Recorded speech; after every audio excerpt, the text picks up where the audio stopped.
In this tutorial, I'm going to show you how to set up a Google Classroom, invite students, create assignments, and grade and return those assignments.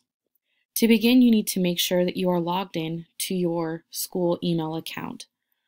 Once you are logged in, you'll go up to the waffle that is up in the top right-hand corner of your mail page.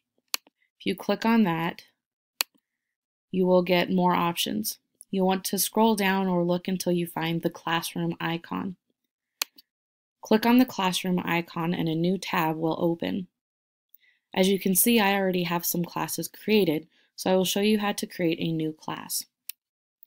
In the top right-hand corner, you will see a plus sign, and if you click on it, it'll say Join Class or Create Class.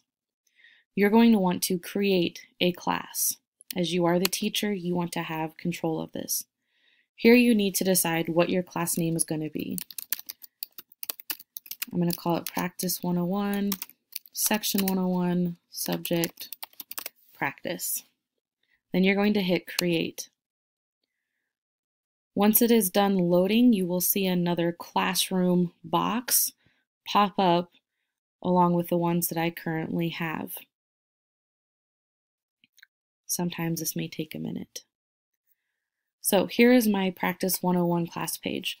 Now if I want to get back to my home page, if you go up to the top left corner, you see those 3 bars. If you click on that, you get a ribbon and that'll show you all the classes that you have, or you can actually go back to the main classroom page and see all of your classes posted at once. I'm going to go ahead and go back into the one I just created. From here, we need to add students. So across the top, you see 3 options: Stream, Students, and About. You're going to want to click on the Students tab. Here you've got 2 ways that you can invite students. You can either write this class code up on the board and students can sign into their Google Classroom accounts and enter that, or you can send an email invite to students one at a time. If you have the kids in class, I recommend giving them this class code as it is much quicker for them to sign themselves in. So I'm going to show you how adding a student will look. So I'm just going to copy the code. I'm going to split my screen. On the right side, you're going to see a student view. So the student has signed into their email account and they're going to go through the same steps you did to get to your Google Classroom. You're going to click on the little waffle. In this one, they're just going to have to scroll down and click on Classroom. So this is a new student. They don't have any classes. They're also going to click on the plus sign and they want to join a class. So you're going to click Join. Here they're going to enter that class code that the teacher has provided or written up on the board.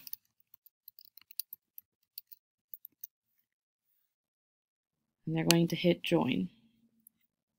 Sometimes helps if you type it in right. There we go.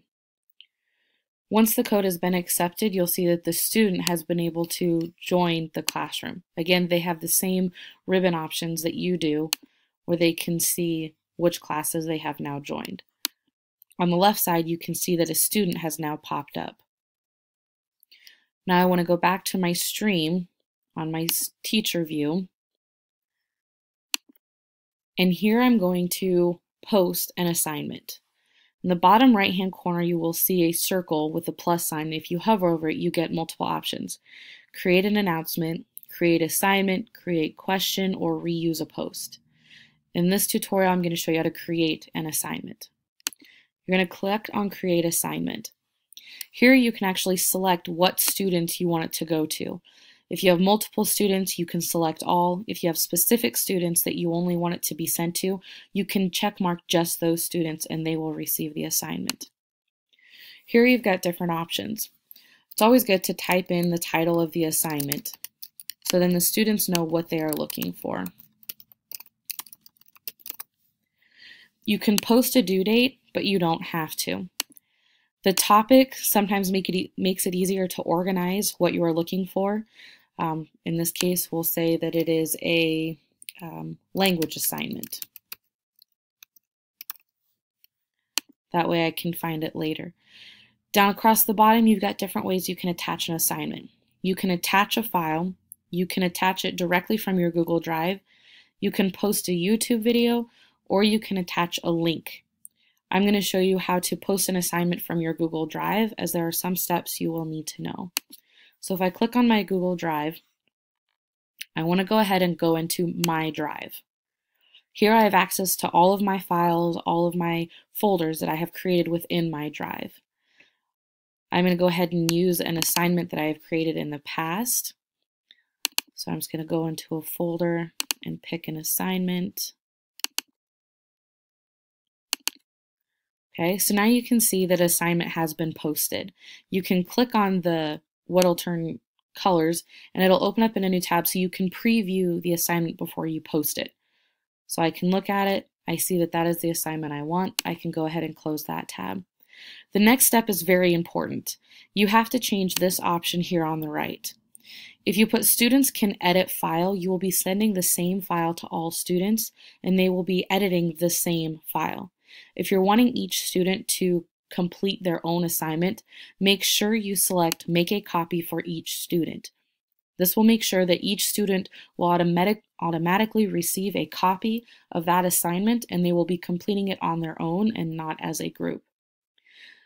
Another option you have down here on the assign is you can schedule it. Say it's an assignment that you know you want to do later on in the week, or you can go ahead and you can schedule all your assignments throughout the whole week. You can post the date that you want it to be posted, the time you want it to show, and then you can hit schedule. Once that date and time have come, then the assignment will automatically post onto the classroom. I'm going to go ahead and just assign this right away. So I'm going to go ahead and click assign.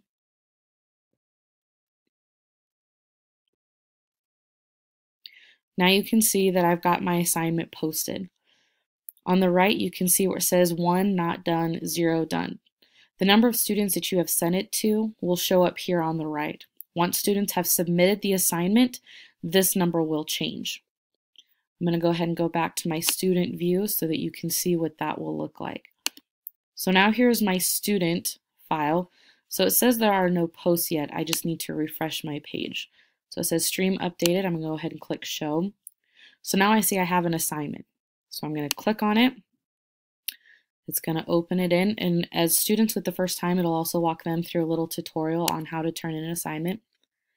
I need to click on the link. It will open it up in a new tab.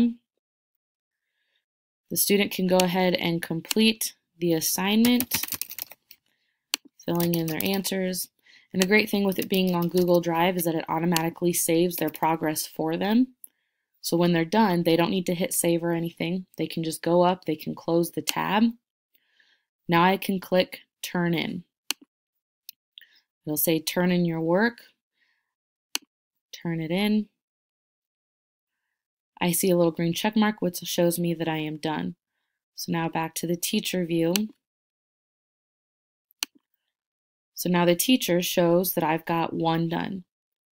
So now I want to go ahead and grade the assignment.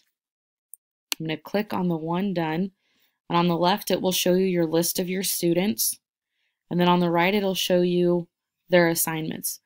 The nice thing about Google Classroom is that once you send a copy of the assignment to students, as you can see, it automatically puts their first and last name in the assignment. So you don't have to worry about trying to remind the kids to put their name on their assignment. Once they receive it, they're given a copy, it will automatically put their name for them. So I can open up the student's assignment, I can grade it, I can mark on it, close it, I say they've done well, I can type in my grade. You can also change the amount of points that the assignment is worth. You can mark it as ungraded, you could make it worth 5 points, or however many points you want to make the assignment. Once I've graded the assignment, I want to make sure that their box is checked, and then I want to go up and click the return button. It'll say return work to 1 student. They'll know that the assignment has returned to them. I click return again. And then now, if I go back to my screen, I have now another option. 0 done, 0 not done, 1 has been returned. The student view will now show, if I go back in here to practice, it shows me is done. If I go to my ribbon again, I can click on my to do. Here it says to do. Woohoo! No work to do. I've gotten all my work done. If I go to my done, this is where I can see my score on my assignment. If you have any questions, please feel free to send me an email.